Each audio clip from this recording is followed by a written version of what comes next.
बिस्मिल्लाहिर्रहमानिर्रहीम अस्सलाम वालेकुम स्टूडेंट आज हम क्लास 10 केमिस्ट्री बुक के यूनिट 3 स्टोकियोमेट्री के शॉर्ट एक्सरसाइज क्वेश्चन सॉल्व करने जा रहे हैं। स्टूडेंट ना सिर्फ हम इन क्वेश्चंस को सॉल्व करेंगे बल्कि समझेंगे भी कि इनका आंसर क्या, क्यों और कैसे है। स्टूडेंट इससे पहले हमने लेक्चर नंबर 1 में आपके इस यूनिट 3 की तमाम कॉन्सेप्ट असेसमेंट एक्सरसाइज को अच्छे से समझा। तो आज हम इस लेक्चर में अपने शॉर्ट क्वेश्चंस के आंसर को फाइंड आउट करेंगे और उनका सोल्यूशन फाइंड करेंगे कि इनका सोल्यूशन क्या है। तो चलते हैं अपने लेक्चर की तरफ और अपने एक्सरसाइज के क्वेश्चंस को सॉल्व करते हैं। स्टूडेंट एक्सरसाइज शॉर्ट क्वेश्चन का जो क्वेश्चन नंबर 1 है आपकी बुक में जो दिया गया है वो ये है, analysis of a compound use in photography indicated the following chemical composition 65.45% carbon, 5.45% of hydrogen and 29.09% of oxygen. It's molar mass is 110 ग्राम पर मोल, डिटरमिन इट्स मॉलिक्यूलर फार्मूला। इसमें आपने मॉलिक्यूलर फार्मूला डिटरमिन करना है। यहाँ हर एक एलिमेंट की आपको केमिकल कंपोजिशन दी गई है परसेंटेज में। तो सबसे पहला काम आप लोगों ने क्या करना है, मोल्स फाइंड आउट करने हैं। मॉलिक्यूलर फार्मूला या एम्पेरिकल फार्मूला को निकालने के लिए पहला स्टेप ये है कि हमें मोल्स फाइंड आउट करने हैं। तो मोल्स हम कैसे फाइंड आउट करेंगे, ये जो केमिकल कंपोजिशन दी गई है इसको इस एलिमेंट के मोलर मास से आपने डिवाइड कर देना है। तो you will find moles of that element. तो आप इस एलिमेंट के मोल फाइंड आउट कर लेंगे। यहाँ एक इंपॉर्टेंट चीज स्टूडेंट ये भी है कि ये जो मास है कार्बन का यूजुअली हम 12 लिख देते हैं। यहाँ आप लोगों ने ये मिस्टेक नहीं करनी, 12 नहीं लिखना, एग्जैक्ट जो पूरा इसका मास है जो पीरियोडिक टेबल के ऊपर गिवन है वो सारे का सारा लिखना है। क्योंकि अगर आप 12 लिखेंगे, 0.01 नहीं लिखेंगे तो आपके आंसर में प्रॉब्लम आ सकती है। क्योंकि मैं जब इसको सॉल्व कर रहा था तो मैंने यहाँ 12 लिख दिया। इसी तरीके से हाइड्रोजन का मास जो है वो 1 लिख दिया, तो 1.008 नहीं लिखा। तो मैंने देखा कि आंसर में जो है वो काफ़ी मिस्टेक्स आ रही थी, बिल्कुल वो क्लोज नहीं था एक्चुअल आंसर के। तो बिल्कुल करेक्ट आंसर के लिए आपको यहाँ इसका जो मैस है वो पूरा मैस पुट करना है। बेशक वो पॉइंट में है, आपने इग्नोर नहीं करना इसको। तो एनीवे यहाँ कार्बन का जो हमारे पास मैस केमिकल कंपोजिशन है वो 65.45 है और इसका जो मोलर मैस है कार्बन का वो 12.01 है। इन दोनों को डिवाइड करने से यहाँ हमारे पास मोल आ जाएंगे। Same for hydrogen and oxygen. तो यहाँ इनके भी मोल्स आप फाइंड आउट कर सकते हैं। नेक्स्ट हमारे पास जो दूसरा इसका स्टेप है उसमें हम क्या करेंगे कि इन मोल्स की रेशो फाइंड आउट करेंगे। तो रेशो की फॉर्म में यहाँ हमने इन्हीं मोल्स को लिख दिया, कार्बन, हाइड्रोजन एंड ऑक्सीजन। तो कार्बन के मोल्स 5.45 थे, हाइड्रोजन के 5.41 एंड ऑक्सीजन के 1.81। अब आपने देखना है कि सबसे कम मोल किसके हैं। तो आप अगर देखें तो सबसे कम मोल ऑक्सीजन के हैं।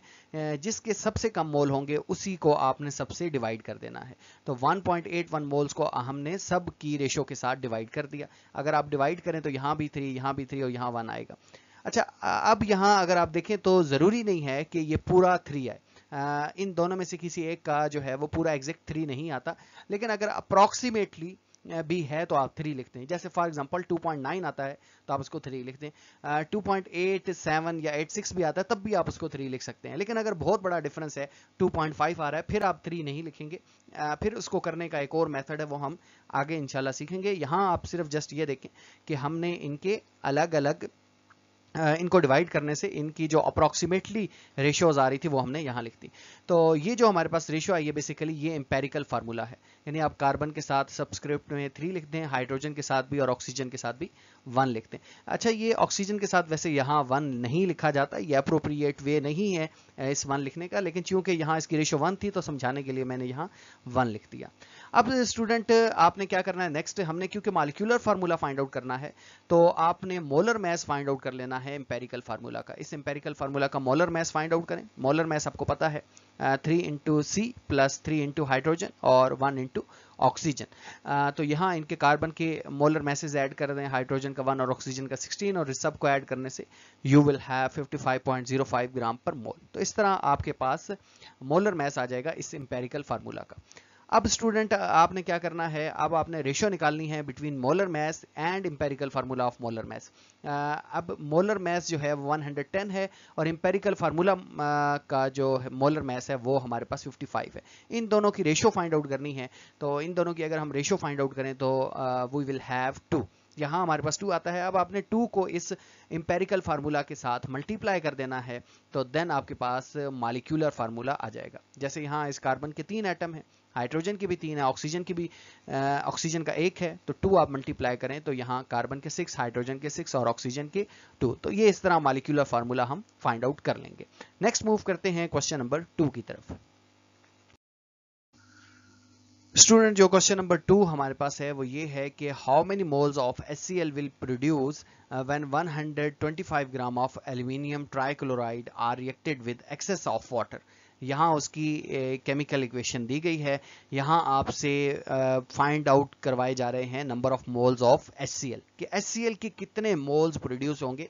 ये हमारे पास प्रोडक्ट में HCl है, इसके कितने मोल्स प्रोड्यूस होंगे अगर एल्यूमिनियम जो ट्राइक्लोराइड है ये 125 ग्राम हो, ये 125 ग्राम इसका मैस हो, तो HCl के कितने मोल्स प्रोड्यूस होंगे ये हमने यहाँ फाइंड आउट करना है।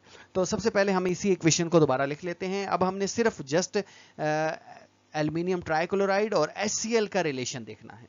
तो यहाँ देखें डाटा को, अगर हम तो 125 ग्राम है ये, और इसके कितने मोल्स होंगे ये हमने फाइंड आउट करने हैं। यहाँ उसने कहा है कि जो H2O है वो एक्सेस में है। अगर स्टूडेंट ये बात लिखी गई हो न्यूमेरिकल के अंदर, क्वेश्चन के अंदर कि कोई सब्सटेंस, कोई रिएक्टेंट सब्सटेंस में से एक कहा गया हो कि वो एक्सेस में है, तो इसका मतलब कंफर्म है कि जो दूसरा है वो लिमिटिंग रिएक्टेंट ही है, और इसी के मोल हमें रिक्वायर्ड हैं ताकि हम प्रोडक्ट के मोल फाइंड आउट कर लें। तो सबसे पहले हम क्या करते हैं, यहाँ इन्हीं दोनों का रिलेशन लिख लेते हैं कि 2 mole of aluminium trichloride will produce 6 mole of hydrochloric acid. HCl ये फॉर्म करेगा। इसके 2 मोल नीड हैं हमें 6 मोल प्रोड्यूस करने के लिए HCl के। तो सबसे पहले हम देख लेते हैं कि 125 ग्राम जो है वो कितने मोल्स प्रोड्यूस करेगा। तो सबसे पहले हम यहाँ मोल्स का फार्मूला लिखा, mass in gram divide by molar mass. यहाँ हमने मोल निकालने हैं किसके, एल्यूमिनियम ट्राइक्लोराइड के। तो इसका मैस कितना गिवन है, 125 ग्राम, और नीचे इसका मोलर मैस लिखना है। मोलर मैस आपको पता है कि इनके मैसेज जो एटॉमिक मैसेज हैं उनको ऐड कर लें। तो यहाँ अगर हम इसको ऐड कर लें, एल्यूमिनियम का 26 और क्लोरीन का 35 इंटू 3, क्योंकि ये 3 एटम है, तो इन दोनों को डिवाइड कर लें तो आपके पास जो आंसर आता है वो 0.95 मोल्स आता है। तो यहाँ हमारे पास जो मोल आए हैं एल्यूमिनियम ट्राइक्लोराइड के वो 0.95 है। अब देखें कि यहाँ हमें 2 नहीं चाहिए, यहाँ हमें क्या चाहिए, 0.95 मोल जो है वो हमने देखने हैं कि HCl के कितने मोल्स प्रोड्यूस करेगा। तो इसके 2 मोल इसके 6 करेगा, तो 2 इधर जाकर आप डिवाइड कर दें तो यहाँ रह जाएगा 1, यानी 1 मोल जो है वो प्रोड्यूस करेगा 3 मोल्स ऑफ HCl। अब आप 0.9 को इधर भी मल्टीप्लाई करवा दें और इस तरफ भी मल्टीप्लाई करवा दें दोनों तरफ, तो आप देखेंगे कि ये जो है 0.95 mole of aluminium trichloride will produce 2.86 moles of HCl। ये HCl की कितने मोल प्रोड्यूस कर रहा है, 2.86 मोल जो है वो HCl के प्रोड्यूस कर रहा है। यहाँ हमने यही फाइंड आउट करना था कि HCl के कितने मोल प्रोड्यूस होंगे अगर ये 125 ग्राम हुआ। तो 125 के मोल्स निकाल के हमने कंपेयर कर लिया और इसका राइट आंसर हमारे पास आ गया। तो यहाँ हमने लिख दिया कि 2.86 मोल ऑफ HCl, ये इसका आंसर है। नेक्स्ट मूव करते हैं क्वेश्चन नंबर 3 की तरफ। स्टूडेंट, जो क्वेश्चन नंबर 3 हमारे पास है वो ये है कि how many moles of oxygen are needed to produce 1 gram of calcium nitrate. इसमें केमिकल इक्वेशन हमें गिवन है इस क्वेश्चन में। तो इसमें यह कहा जा रहा है कि कितने मोल्स ऑफ ऑक्सीजन हमें रिक्वायर्ड होंगे ताकि हम प्रोड्यूस कर लें 1 ग्राम ऑफ कैल्शियम नाइट्रेट। तो मोल्स ऑफ ऑक्सीजन बेसिकली हमने यहाँ फाइंड आउट करने हैं। तो सबसे पहले हम देख लेते हैं कि इन दोनों का रिलेशन क्या है। इस पूरी केमिकल इक्वेशन में 3 मोल्स ऑफ ऑक्सीजन जो हैं वो रिक्वायर्ड होते हैं for 1 mole for the production of 1 moles of calcium nitrate. तो यहाँ हमें इसका मैस गिवन है कैल्शियम नाइट्रेट का। इस मैस की मदद से हम इसके मोल्स पहले फाइंड आउट करेंगे, उस मोल्स को इधर भी मल्टीप्लाई कर देंगे और इधर भी, देन हमें ऑक्सीजन के मोल्स हम फाइंड आउट कर लेंगे। तो सबसे पहले चलते हैं मोल्स फाइंड आउट करते हैं कैल्शियम नाइट्रेट के। तो मोल्स ऑफ कैल्शियम नाइट्रेट हम कैसे फाइंड आउट करेंगे, mass of calcium nitrate divided by molar mass of calcium nitrate. तो यहाँ हमने इसको ऐसे करके लिख दिया। यहाँ देखिए कि ये 2 था वो नाइट्रोजन और ऑक्सीजन दोनों के साथ था, इस वजह से यहाँ दोनों के साथ ये मल्टीप्लाई होगा। नेक्स्ट हमने इनके मैसेज ऐड कर देने हैं। कैल्शियम का 40 है, नाइट्रोजन का 14 प्लस 3 टाइम ऑक्सीजन इंटू 16। तो इनको अगर आप मैथमेटिकली सॉल्व कर लें तो यहाँ नीचे 164 आता है और ऊपर 1, इन दोनों को डिवाइड करने से 0.006 आएगा हमारे पास आंसर। तो मोल्स हमारे पास आए हैं 0.006, यानी कैल्शियम नाइट्रेट के कितने मोल्स आए हैं, 1 ग्राम से कितने मोल्स प्रोड्यूस होंगे, 0.006 आए हैं। अब हमने 0.06 को इधर भी मल्टीप्लाई करते हैं और देखते हैं कि ऑक्सीजन के कितने मोल्स बनते हैं। तो यहाँ भी मल्टीप्लाई कर दिया, इधर 3 से भी मल्टीप्लाई कर लिया, तो आप देखेंगे कि 0.006 मोल ऑफ कैल्शियम नाइट्रेट जो है वो ये प्रोड्यूस करने के लिए, इतने मोल्स कैल्शियम नाइट्रेट के प्रोड्यूस करने के लिए ऑक्सीजन के 0.018 मोल रिक्वायर्ड है। तो इस तरह इसका जो आंसर है वो ये है कि 0.018 moles of oxygen will needed for the production of 0.006 mole of calcium nitrate which is equal to 1 gram। तो अब हम मूव करते हैं अपने क्वेश्चन नंबर 4 की तरफ। नेक्स्ट स्टूडेंट हमारे पास क्वेश्चन नंबर 4 है, वो ये है calculate the limiting reactant when Al2S3 is produced by the reaction of 25 gram of each reactant. यानी यहाँ एल्यूमिनियम और सल्फर है हमारे पास और ये 25 ग्राम है। तो आपने फाइंड आउट करना है लिमिटिंग रिएक्टेंट कौन सा है इन दोनों में से। तो सबसे पहले हम इसी इक्वेशन को लिख लेते हैं और यहाँ हम लिखते हैं कि ये दोनों की दोनों 25 ग्राम है, ये भी 25 ग्राम है और ये भी 25 ग्राम है। हमने लिमिटिंग रिएक्टेंट फाइंड आउट करना है। तो लिमिटिंग रिएक्टेंट हम कैसे फाइंड आउट करते हैं, हमने उसकी डेफिनेशन ये की है कि ऐसा हमारे पास रिएक्टेंट जो प्रोडक्ट के least number of mole produce करे। ये हमारे पास प्रोडक्ट है एल्यूमिनियम सल्फेट, ये इसके लीस्ट नंबर ऑफ मोल कौन प्रोड्यूस करेगा, सल्फर या एल्यूमिनियम। जो लीस्ट नंबर ऑफ मोल्स इसके प्रोड्यूस करेगा वो लिमिटिंग या लिमिटेड रिएक्टेंट हम उसको कहेंगे। तो सबसे पहले हम फाइंड आउट कर लेते हैं कि ये 25 ग्राम से इसके मोल कितने बनते हैं। स्टूडेंट ये जो मोल लिखे हैं ये तो इक्वेशन के मोल हैं, ये हमने यूज नहीं करने, हमने 25 ग्राम से मोल फाइंड आउट करने हैं एल्यूमिनियम के भी और सल्फर के भी। तो इनको अलग अलग फाइंड आउट कर लेते हैं। एल्यूमिनियम का जो मैस है वो 25 है और मोलर मैस 26 होता है। इनको डिवाइड करने से आपके पास एल्यूमिनियम के मोल आ जाएंगे 0.96। इस तरीके से सल्फर के जो मोल हैं उसका जो मैस है वो 25 है, उसका जो मोलर मैस है वो 32 है, इसके जो मोल आएंगे 0.78 आएंगे। अब हम इनको अलग अलग कंपेयर करेंगे। यहाँ आप जैसे देख रहे हैं कि एल्यूमिनियम का इस प्रोडक्ट के साथ कंपैरिजन पहले किया जा रहा है। इसमें 2 moles of aluminium will produce 1 mole of aluminium sulphate. तो यहाँ इसके 2 मोल हैं और यहाँ इसका 1, तो ये 2 को इधर जाकर हम डिवाइड कर देते हैं और अब यहाँ 1 रह गया है। अब हमें कितने मोल्स इसके रिक्वायर्ड हैं, मोल्स ऑफ एल्यूमिनियम 0.96 है, तो 96 इधर भी मल्टीप्लाई कर देंगे और इधर भी मल्टीप्लाई कर देंगे। तो देन हम देखेंगे कि एल्यूमिनियम की 0.96 मोल प्रोड्यूस करते हैं 0.48 मोल ऑफ एल्यूमिनियम सल्फेट। इस प्रोडक्ट के 0.48 मोल ये एल्यूमिनियम प्रोड्यूस करेगा। इसी तरीके से अब हम सल्फर का भी इस प्रोडक्ट के साथ रिलेशन देख लेते हैं। तो यहाँ देखेंगे 3 मोल ऑफ सल्फर जो है वो 1 मोल ऑफ दिस प्रोडक्ट हमें देता है। यहाँ सल्फर के हमने कितने मोल्स फाइंड आउट किए थे, 0.78। तो 0.78 के लिए हम 3 को पहले इधर जाकर डिवाइड करेंगे, अब 0.78 को दोनों तरफ मल्टीप्लाई कर देंगे। तो अगर आप मल्टीप्लाई कर दें इधर तो आप देखेंगे कि यहाँ जो प्रोडक्ट के मोल्स प्रोड्यूस किए सल्फर ने वो 0.26 मोल प्रोड्यूस किए। अब आप देखें कि इन दोनों में से एल्यूमिनियम और सल्फर में से दोनों में से देखें कि प्रोडक्ट के किसने कम मोल्स प्रोड्यूस किए। तो इट्स ऑब्वियस कि सल्फर ने प्रोडक्ट के कम मोल्स प्रोड्यूस किए। इसका मतलब ये है कि सल्फर जो है वो लिमिटेड रिएक्टेंट है। तो यहाँ हम लिख लेंगे sulphur is limiting reactant because it produce least number of mole of aluminium sulphate. Next move करते हैं क्वेश्चन नंबर 5 की तरफ। स्टूडेंट जो क्वेश्चन नंबर 5 है, और ये क्वेश्चन नंबर 5 करने से पहले मैं यहाँ एक और बात बताता चलूँ कि आपकी बुक में जो नंबरिंग की गई है उसमें कुछ टाइपिंग मिस्टेक है। उन्होंने काफ़ी सारे क्वेश्चंस बना दिए हैं, ये टोटल क्वेश्चन 14 हैं जो आपकी बुक में है। उन्होंने जस्ट नंबरिंग जो है वो थोड़ी आगे पीछे कर दी है, जिससे क्वेश्चन ऐसा लगता है कि काफ़ी सारे क्वेश्चन है। क्वेश्चन जस्ट 14 है और ये सारे के सारे क्वेश्चन यहाँ इस वीडियो लेक्चर में ऐड हैं। तो नंबरिंग हमने अपनी सीरियल वाइज इनको नंबर किया है। क्वेश्चन की स्टेटमेंट वहीं से ली है, वहीं से तरतीब वही है बुक वाली, लेकिन जो इनकी नंबरिंग हमने की है वो हम बिल्कुल एक्यूरेट की है। जैसे 4 के बाद 5 आता है, 6 आता है, तो इस तरह हम नंबरिंग कर रहे हैं। तो आप लोगों ने कंफ्यूज नहीं होना कि ये नहीं देखना कि ये क्वेश्चन नंबर 5 है यहाँ वीडियो लेक्चर में तो बुक में भी ये 5 ही हो सकता है कि नंबरिंग उन्होंने गड़बड़ करने की वजह से ये 6 में चला गया हो। लेकिन लेकिन स्टेटमेंट सारी की सारी हमने कवर की हैं, सारे के सारे क्वेश्चंस इस वीडियो लेक्चर में कवर किए हैं।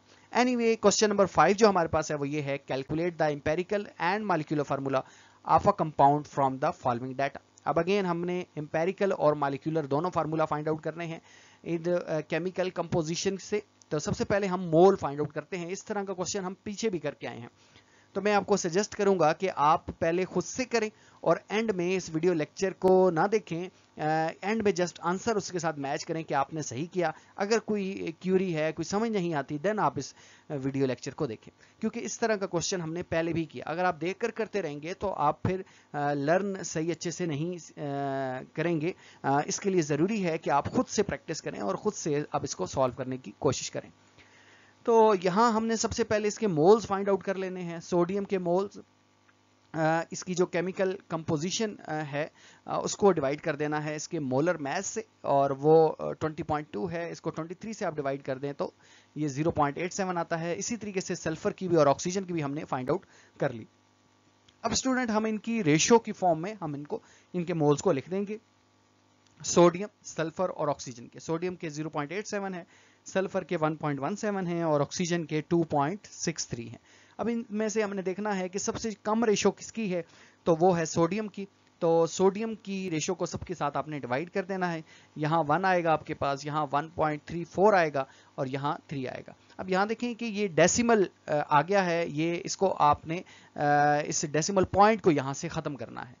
तो इसके लिए आप इनको डिफरेंट नंबर से मल्टीप्लाई करें, 2 से करें, फिर 3 से करें, फिर 4 से करें। तो जब तक आपके पास अप्रॉक्सीमेटली कोई नंबर नहीं आ जाता, तब तक आप इन तीनों को किसी एक नंबर से मल्टीप्लाई करते जाएं। जैसे मैंने यहाँ इनको 3 से मल्टीप्लाई किया है तो ये हमारे पास 4 आ गया है। यहाँ 3 1 3 और यहाँ 3 3 9। तो इस तरह हमारे पास जो इंपेरिकल फार्मूला इसका आया है वो Na3S4 एंड O9, ये इसका इंपेरिकल फार्मूला आया है। अब अगर हम इसके मॉलिक्यूलर फार्मूला की तरफ मूव करें तो मॉलिक्यूलर फार्मूला के लिए सबसे पहले आपने इस इंपेरिकल फार्मूला का मोलर मास फाइंड आउट करना है। तो मोलर मास हम क्लास 9 से सीखते आ रहे हैं कि 3 time oxygen plus 4 time sulphur and 9 time oxygen हमने लिख लिया। अब इनके मैसेज को ऐड कर देना है सबके, और देन फिर एडिशन करके ये हमारे पास 341 ग्राम पर मोल इसका मोलर मास आया है। अब मोलर मास और empirical formula mass, empirical molar mass और दूसरा जो है मोलर मास जो क्वेश्चन में गिवन है, इन दोनों की हमने रेशो फाइंड आउट करनी है।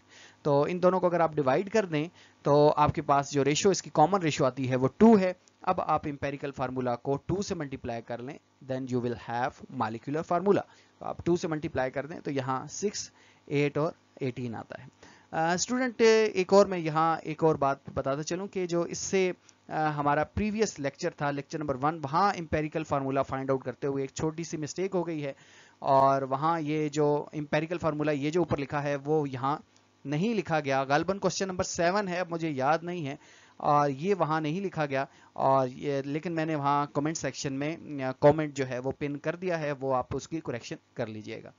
तो 2 इसको मल्टीप्लाई कर दें आप 6, और सल्फर का 4 मल्टीप्लाई कर दें 8, और ऑक्सीजन का 9 से 2 को मल्टीप्लाई करें तो 18। तो ये इसका है जी मॉलिक्यूलर फार्मूला। नेक्स्ट मूव करते हैं क्वेश्चन नंबर 6 की तरफ। नेक्स्ट स्टूडेंट, हमारे पास क्वेश्चन नंबर जो 6 है वो ये है कि for the reaction of calcium carbonate HCl hydrochloric acid will goes to calcium chloride and carbon dioxide plus water. कहा जा रहा है कि 68.1 gram solid calcium carbonate is mixed with 51.6 gram of hydrochloric acid. Which one will be the limiting reactant? इन दोनों में से कौन सा limiting reactant है अगर हमारे पास कैल्शियम कार्बोनेट 68.1 ग्राम हो और HCl जो है वो 51.6 ग्राम हो? तो हमें कैसे पता चलता है लिमिटिंग रिएक्टेंट का? ये हम पीछे भी देख कर आए हैं, जो प्रोडक्ट के कम मोल प्रोड्यूस करेगा वो हमारे पास लिमिटिंग रिएक्टेंट होगा। तो सबसे पहले हम डाटा लिख लेते हैं, और डाटा में हमारे पास इन दोनों के मैसेज हैं। अब हम यहाँ मोल फाइंड आउट करते हैं कि 68.1 ग्राम ऑफ कैल्शियम कार्बोनेट के कितने मोल्स प्रोड्यूस होते हैं। तो यहाँ मैस जो है वो हमारे पास 68.1 ग्राम है। मोलर मैस हमने कैल्शियम कार्बोनेट का लिख लिया। नीचे डिवाइड में, और यहाँ जब आप इसको करेंगे तो यह आपके पास आएगा, इसके मोल 0.68 मोल इसके आते हैं, यानी इतने मैस से कैल्शियम कार्बोनेट के 0.68 मोल प्रोड्यूस होते हैं। तो इसी तरीके से अब हम HCl के देख लेते हैं कि हाइड्रोक्लोरिक एसिड्स के कितने मोल्स प्रोड्यूस होंगे। तो हाइड्रोक्लोरिक एसिड जो है इसका जो मैस है 51.6 ग्राम है, और नीचे मोलर मैस हमने लिखना है, तो ये इसके जो मोल आएंगे वो 1.4 आएंगे, यानी 51.6 ग्राम जो है वो 1.4 मोल के इक्विवेलेंट होता है। अब स्टूडेंट ये जो हमारे पास है, यहाँ देखें कि जो प्रोडक्ट है वो तीन चीज़ें हैं, कैल्शियम क्लोरेट है, साथ में क्लोराइड सॉरी, और साथ में कार्बन डाइऑक्साइड है और वाटर है। तो इन तीनों के अगर आप मोल देखें, इसके भी 1 मोल है, इसके भी 1 मोल है और इसके भी 1 मोल है, इन तीनों को हम प्रोडक्ट कह रहे हैं। यहाँ उन्होंने क्वेश्चन में कहा नहीं है कि किसके साथ आपने इसको कंपेयर करना है, तो हम इन तीनों को एज ए प्रोडक्ट लेते हैं। तो पहले हम कैल्शियम कार्बोनेट का इस प्रोडक्ट के साथ कंपैरिजन देख लेते हैं, फिर हाइड्रोक्लोरिक एसिड का इस प्रोडक्ट के साथ कंपैरिजन देखेंगे। तो यहाँ मैंने इन तीनों को एज ए प्रोडक्ट लिया है कि 1 मोल, ये देखें आप इधर, इसका 1 मोल है, 1 mole of calcium carbonate will produce 1 mole of each product. तो यहाँ मैंने एज ए 1 मोल लिख दिया है। अब कैल्शियम कार्बोनेट के कितने मोल हैं, 0.68 मोल हैं। तो दोनों तरफ आप मल्टीप्लाई कर लें तो ये जो प्रोडक्ट के मोल प्रोड्यूस करेगा वो 0.68 मोल प्रोड्यूस करेगा। इसी तरीके से अब HCl की तरफ आ जाएं, तो HCl की 2 मोल जो है वो प्रोडक्ट के 1 मोल प्रोड्यूस करेगा। तो यहाँ ये जो 2 है वो इधर जाकर हम इसको डिवाइड कर देते हैं। पहले अगर आप इसको इस तरफ जाकर डिवाइड कर दें और 1.4 मोल्स हैं वो इधर भी मल्टीप्लाई कर दें और इधर भी मल्टीप्लाई कर दें, तो आपको पता चलेगा कि ये प्रोडक्ट के जो मोल प्रोड्यूस करेगा वो 0.7। अब लीस्ट मोल किसने प्रोड्यूस किए, हाइड्रोक्लोरिक एसिड ने या कैल्शियम कार्बोनेट ने? तो आप देख सकते हैं कि कैल्शियम कार्बोनेट ने least number of moles produce किए विच इज 0.68। तो हम यहाँ लिख लेंगे कि जो हमारे पास है लिमिटिंग रिएक्टेंट है वो क्या है, वो हमारे पास है कैल्शियम कार्बोनेट है, क्योंकि इसने लीस्ट नंबर ऑफ मोल्स को प्रोड्यूस किया। नेक्स्ट मूव करते हैं अपने अगले क्वेश्चंस की तरफ। स्टूडेंट क्वेश्चन नंबर 7 हमारे पास है कि copper 2 sulphate is prepared by the reaction of dilute sulphuric acid on copper 2 oxides. A student prepare 1.85 gram of copper 2 sulphate if its theoretical yield is 2.5 gram, calculate its percentage yield। तो यहाँ हमें theoretical yield भी given है और actual yield भी given है, हमने यहाँ परसेंटेज यील्ड फाइंड आउट करनी है। ये स्टूडेंट उन्होंने लिख दिया है कि ये थ्योरेटिकल यील्ड है और ये जो एक्चुअल में प्रोड्यूस हो रही है इसको हम एक्चुअल यील्ड कहेंगे। तो सबसे पहले हम इसको लिख लेंगे कि थ्योरेटिकल यील्ड हमारे पास 2.5 ग्राम है और एक्चुअल यील्ड 1.8 ग्राम है। अब जस्ट हमने इन दोनों को डिवाइड करना है, मल्टीप्लाई बाय 100 करना है, देन हमारे पास परसेंटेज यील्ड फाइंड आउट हो जाएगी। तो इसका फार्मूला हमने लिख दिया, actual divide by theoretical multiply by 100, और यहाँ अगर आप इनको मल्टीप्लाई कर लें तो यहाँ जो आंसर आएगा वो 74% आएगा। तो परसेंटेज यील्ड हमारे पास आती है 74%। नेक्स्ट मूव करते हैं क्वेश्चन नंबर 8 की जानिब। स्टूडेंट जो क्वेश्चन नंबर 8 है वो ये है कि in an experiment some amount of limestone was heated, only 24 decimetre cube of carbon dioxide was produce at room temperature and pressure. What mass of limestone was heated? ये limestone है calcium carbonate और ये produce कर रहा है calcium oxide plus carbon dioxide. तो यहाँ बताया गया है कि जो 24 decimetre cube of carbon dioxide जो है वो प्रोड्यूस हो रही है, यानी कार्बन डाइऑक्साइड का हमें वॉल्यूम गिवन है, हमने मास ऑफ कैल्शियम कार्बोनेट को फाइंड आउट करना है। तो इन्हीं दोनों को हम कंपेयर करेंगे, लेकिन इससे पहले हमें ये एक बात पता है कि 1 मोल ऑफ एनी गैस जो है वो 24 decimetre cube of volume occupy करती है। तो 1 मोल ऑफ कार्बन डाइऑक्साइड कितना वॉल्यूम ऑक्युपाई करेगा? तो वो भी 24 डेसीमीटर क्यूब वॉल्यूम को ऑक्युपाई करेगा। इसका मतलब ये हुआ, यहां से हमने ये पता चला लिया कि 24 डेसीमीटर क्यूब अगर कार्बन डाइऑक्साइड है तो इसका 1 मोल है। तो अब इसी के 1 मोल को हम यूज करेंगे, यानी कार्बन डाइऑक्साइड 1 मोल है। तो इन दोनों को अगर आप कंपेयर करें, कैल्शियम कार्बोनेट और कार्बन डाइऑक्साइड को, तो इस इक्वेशन की मदद से हम जब अब इसको कंपेयर करेंगे तो ये आएगा। अब इसका भी 1 मोल है तो इसका 1 मोल इस कैल्शियम कार्बोनेट का भी 1 मोल होगा, तभी कार्बन डाइऑक्साइड का 1 मोल प्रोड्यूस होगा। तो दोनों के साथ 1 मल्टीप्लाई कर लिया, तो यहाँ हमें ये बात पता चली कि इसका 1 मोल है, कैल्शियम कार्बोनेट का 1 मोल होगा for the production of 1 mole of carbon dioxide. तो अब हमने मोल हमें पता चल गए, हमने मास फाइंड आउट करना है, तो मोलर मास को मोल के साथ मल्टीप्लाई कर देंगे तो मास ऑफ कैल्शियम कार्बोनेट आ जाएगा। मोल हमारे पास आया है 1 और मोलर मास हम किसका फाइंड आउट करेंगे? कैल्शियम कार्बोनेट का। तो Ca plus C plus 3 time oxygen. तो इनके मैसेज को अगर आप ऐड कर लें और यहाँ तो आपके पास आएगा मैस इन ग्राम अप्रॉक्सीमेटली 100 ग्राम जो है वो इसका मैस आ जाएगा। तो स्टूडेंट इस क्वेश्चन को बेसिक आप समझें कि यहाँ हमने फाइंड करना था इसका मैस फाइंड आउट करना था। तो इसके मैस के लिए हमें इसके मोल चाहिए थे। तो इसके मोल के लिए हम यहाँ से चले कि कार्बन डाइऑक्साइड और इसको कंपेयर करके हमने इसके मोल फाइंड आउट किए। और कार्बन डाइऑक्साइड के मोल हमने कैसे फाइंड आउट किए?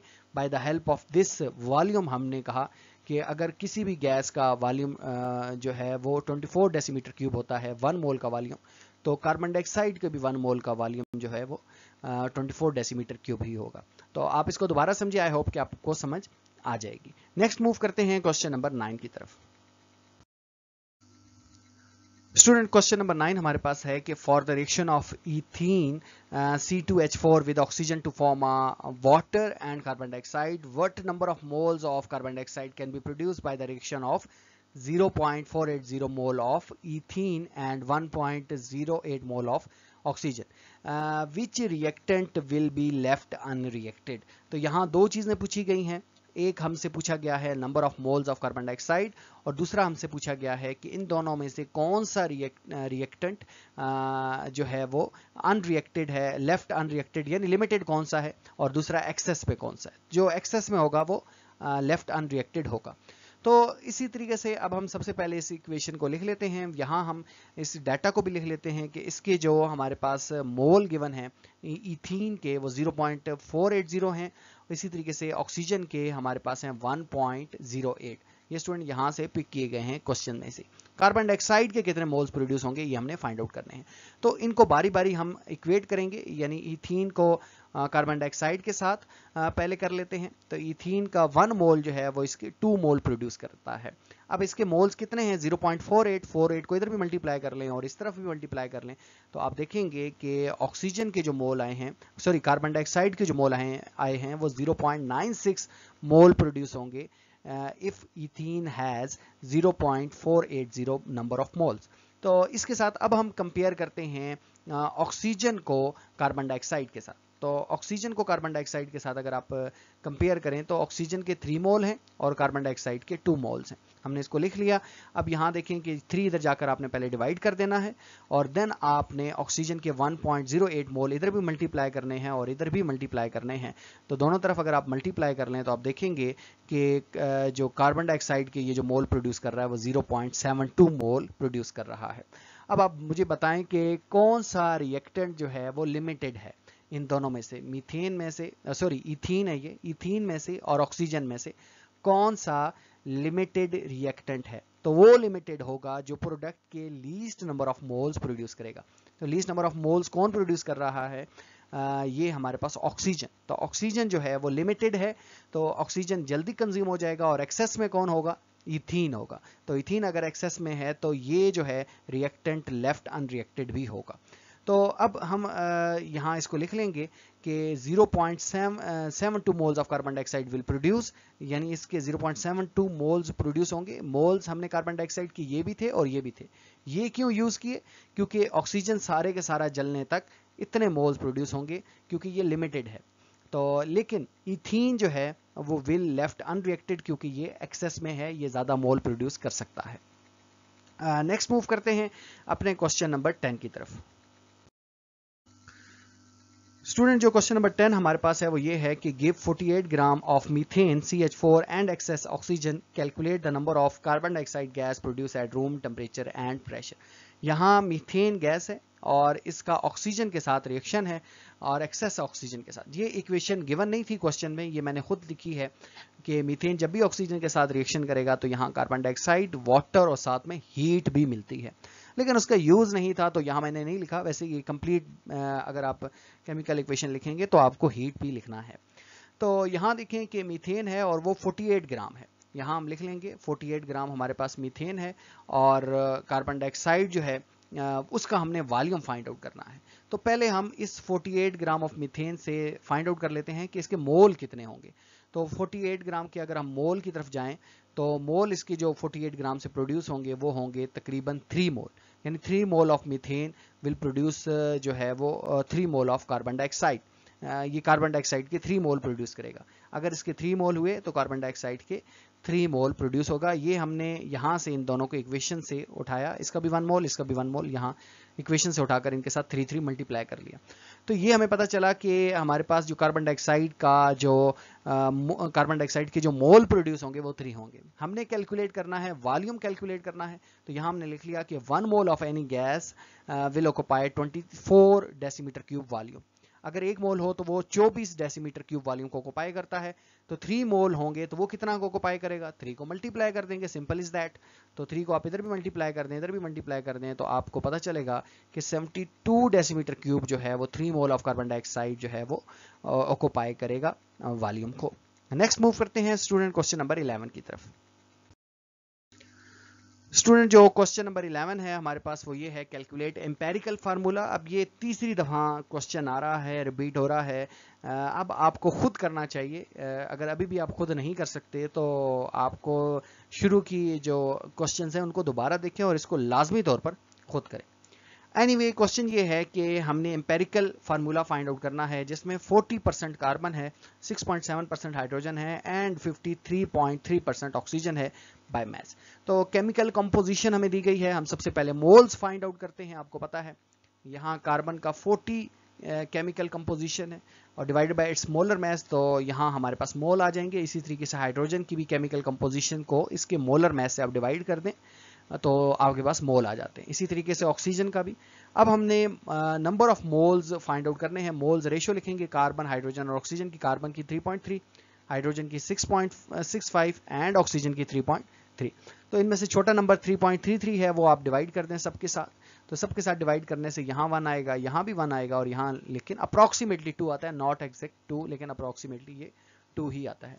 तो स्टूडेंट ये जो हमारे पास निकला यही इसका एम्पेरिकल फार्मूला है। अगर इसमें ये नहीं कहा गया कि आप मॉलिक्यूलर फार्मूला फाइंड आउट करें, एम्पेरिकल कहा गया है, लेकिन आप लोग खुद अपने तौर पर मॉलिक्यूलर भी फाइंड आउट कर लें। आपको पता है कि वो कैसे फाइंड आउट करते हैं।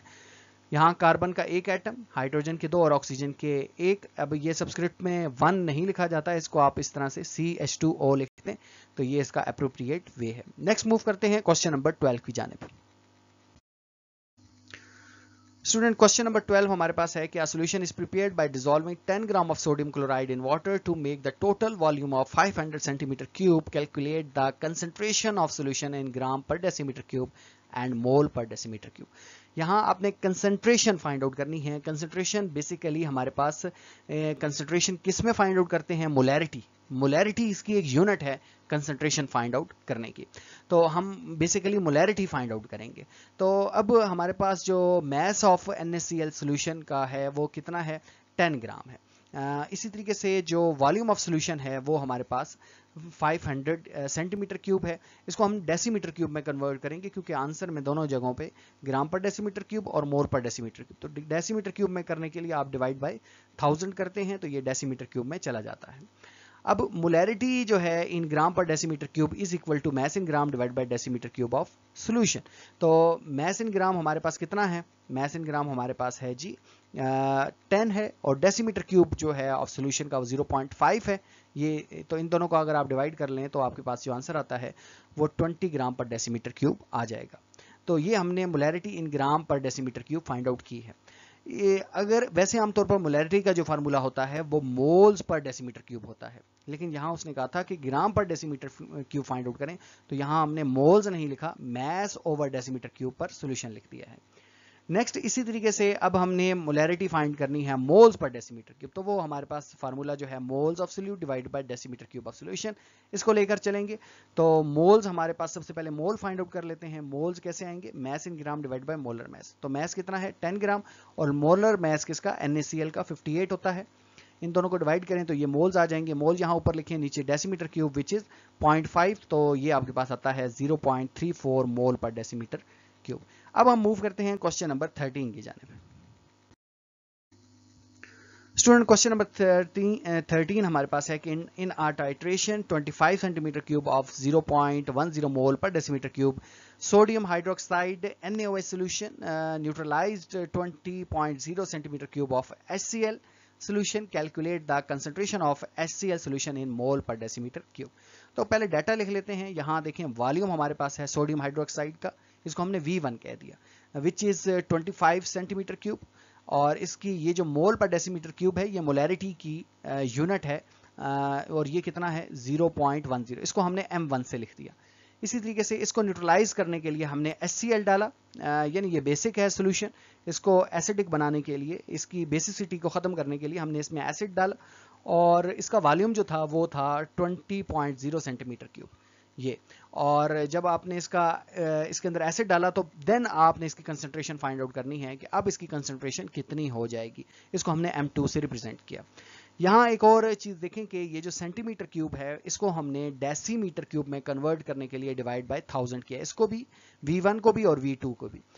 यहाँ मैं एक और बात बताता चलूँ कि क्योंकि फार्मूला के अंदर अगर आप देखें ना तो ये जो हमारे पास वैल्यूज हैं 0.025 और 0.020 ये दोनों डिवाइड हो रही हैं। अगर आप इसको सेंटीमीटर क्यूब में भी रखकर इधर लिख दें तो इट्स ओके, तब भी आंसर यही आएगा, चेंज नहीं आएगा। एनीवे, अब हमने प्रिंसिपल ऑफ टाइट्रेशन लिखा है which is M1 V1 is equal to M2 V2। तो M1 की वैल्यू जो थी वो पुट कर दी, V1 की वैल्यू पुट कर दी, M2 हमने फाइंड आउट करना है और V2 हमारे पास जो है वो 0.020 है। तो इसको अगर आप लिख लें और इस तरफ जाकर आप इधर डिवाइड कर दें, इन दोनों को मल्टीप्लाई करने के बाद 0.020 को इस तरफ जाकर डिवाइड कर लें, तो इनको फर्दर मल्टीप्लाई और डिवीजन के बाद आपके पास जो आंसर आता है वो 0.125 मोल पर डेसीमीटर क्यूब आ जाता है, which is concentration of hydrochloric acid.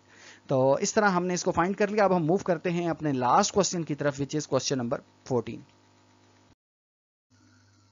Student question number 14 हमारे पास है, और ये है कि a student is required to prepare 0.5 mole per decimetre cube Na solution for experiment। तो इसके फर्दर 4 पार्ट हैं। पार्ट ए में कहा जा रहा है कि define concentration in this context of this solution. हमने सबसे पहले कंसंट्रेशन को डिफाइन करना है। तो कंसंट्रेशन क्या है? Basically concentration is the amount of solute dissolve in a certain volume of solution, कि सोल्यूट की कितनी मिकदार है जो कि सर्टेन वॉल्यूम के अंदर डिसॉल्व हुई हुई है। तो इस कॉन्टेक्स्ट में अगर हम देखें तो 0.5 मोल पर डेसीमीटर क्यूब में NaCl solution means there are 0.5 moles of NaCl, यानी यहाँ जो मोल्स हैं वो 0.5 हैं, और डिसॉल्व किस में की जा रहे हैं 1 डेसीमीटर क्यूब, और which is equal to 1000 centimetre cube of solution. अब मूव करते हैं इसके बी पार्ट की तरफ। स्टूडेंट, इसका जो बी पार्ट है हमारे पास वो ये है कि calculate the mass of NaCl needed to prepare 250 centimetre cube of solution, यानी यहाँ हमने NaCl का मास फाइंड आउट करना है अगर हमारे पास वॉल्यूम 250 सेंटीमीटर क्यूब हो। तो डिजायर्ड कंसंट्रेशन हमें ऊपर दी गई है 0.5 mole per decimetre cube, volume हमारे पास 250 सेंटीमीटर क्यूब है, और इसको हमने डिवाइड 1000 करने से हमारे पास ये डेसीमीटर क्यूब में कन्वर्ट हो जाएगा। मोलर मास NaCl का सोडियम और क्लोरीन के मैसेज को आप ऐड कर लें तो ये मोलर मास आ जाएगा NaCl का। अब हम फार्मूला लिखेंगे मोलैरिटी का। मोलैरिटी इक्वल होती है मोल्स पर डेसीमीटर क्यूब। हमने फाइंड आउट करना है mass in gram find out करना है। तो इस मोल्स के फार्मूले को अगर आप ओपन करें तो मोल हमारे पास फर्दर होता है mass in gram divide by molar mass. अब आप ये समझें कि यहाँ हमने मोल्स को रिप्लेस कर लिया है mass in gram divide by molar mass. तो डिवाइड में हमारे पास मोलर मास और डेसीमीटर क्यूब आया है, ऊपर मास इन ग्राम है। तो ये जो मोलर मास और डेसीमीटर क्यूब है ये हम मोलैरिटी के साथ इस तरफ जाकर मल्टीप्लाई कर देंगे, जिसको हमने नेक्स्ट स्टेप में लिख दिया। तो अब यहाँ मोलैरिटी हमारे पास है वो हम लिख लेंगे 0.5, मोलर मास भी हमारे पास है 58.5, और डेसीमीटर क्यूब जो है वो भी हमारे पास है वॉल्यूम 0.250। इन तीनों को मल्टीप्लाई कर लें तो आपके पास आता है mass in gram which is 7.31 gram. Next move करते हैं सी पार्ट की तरफ। सी पार्ट में स्टूडेंट ये है कि convert the concentration of the prepared solution to gram per decimetre cube. अब हमने ग्राम पर डेसीमीटर क्यूब में इसको कन्वर्ट करना है। किसको? 0.5 मोल पर डेसीमीटर क्यूब। इस कंसंट्रेशन को हमने मोल पर डेसीमीटर क्यूब से ग्राम पर डेसीमीटर क्यूब में कन्वर्ट करना है। स्टूडेंट, ये बात भी आपको पता हो, जिस तरह 1 मोल ऑफ जो है वो हमारे पास होता है कि 1 मोल जो वॉल्यूम ऑक्यूपाई करता है 24 ग्राम। तो 1 मोल जो है वो उसमें कितना मैस होता है NaCl का? तो वो 58.5 ग्राम होता है। 1 मोल ऑफ NaCl का जो मैस है 58.5 ग्राम है, यानी ये अभी हमने कैलकुलेट किया है। तो अब यहाँ हम लिख देंगे कि अगर 1 के साथ अगर आप मल्टीप्लाई कर दें 0.5 मोल, क्योंकि 0.5 मोल ऑफ NaCl हमने देखना है, तो 0.5 इधर भी मल्टीप्लाई कर देते हैं और इधर भी, तो 0.5 मोल जो है NaCl का, इसका जो मैस बनता है वो 29.25 ग्राम पर डेसीमीटर क्यूब बनता है। तो इस तरह ये हमने इसका कंसंट्रेशन फाइंड आउट कर ली। नेक्स्ट मूव करते हैं स्टूडेंट अगले पार्ट की तरफ। नेक्स्ट हमारे पास है कि propose a step by step procedure to accurately prepare this solution. तो सबसे पहले हम इसका apparatus देख लेते हैं कि इसमें हमें डिजिटल बैलेंस चाहिए, वेइंग बोट और बीकर चाहिए, डिस्टिल वाटर चाहिए, स्पैचुला, इसके साथ वॉल्यूमेट्रिक फ्लास्क जो 250 सेंटीमीटर क्यूब का हो, स्ट्रेनिंग रॉड हो, इसके साथ फ्यूनल हो। ये हमें apparatus चाहिए ताकि हम इसको एक्यूरेटली फाइंड आउट कर लें।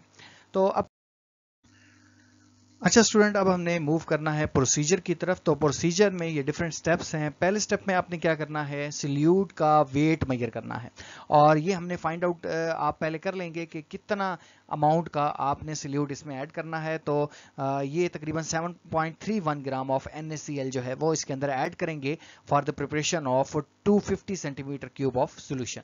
तो यहाँ देखें कि ये हमने सबसे पहले वेट कर लेना है डिजिटल बैलेंस की मदद से। 7.31 ग्राम हमें NaCl चाहिए। इसके बाद आपने इसको डिसॉल्व करना है NaCl को 100 centimetre cube of distilled water, यानी एक वाटर लेना है बीकर के अंदर और उसके अंदर ये जो NaCl है वो डाल देना है और इसको अच्छी तरह से स्टिरिंग करनी है, इसको अच्छी तरह से हिलाना है।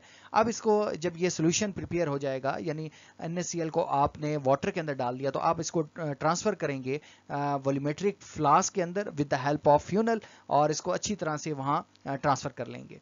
उसके बाद आपने क्या करना है, make up to the mark, आपने मार्क तक डिस्टिल वाटर ऐड करना है ताकि ये जो है वो 250 सेंटीमीटर क्यूब जहां तक लिखा है वहां तक ड्रॉपर की मदद से, अगर नज़दीक पहुंच जाएगा तो फिर आपने क्या करना है, इसको ड्रॉपर की मदद से इसके अंदर मजीद वाटर, डिस्टिल वाटर ऐड करना है जब तक ये 250 सेंटीमीटर क्यूब सोल्यूशन ना हो जाए, जो कि मार्क होगा वॉल्यूमेट्रिक फ्लास्क के ऊपर।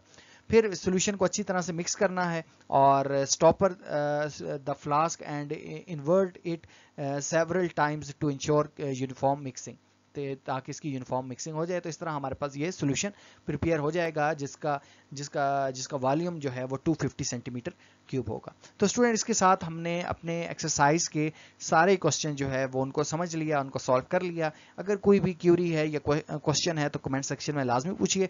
नेक्स्ट वीडियो में मिलते हैं, तब तक अपना बहुत ख्याल रखिएगा। तब तक के लिए अल्लाह हाफिज़।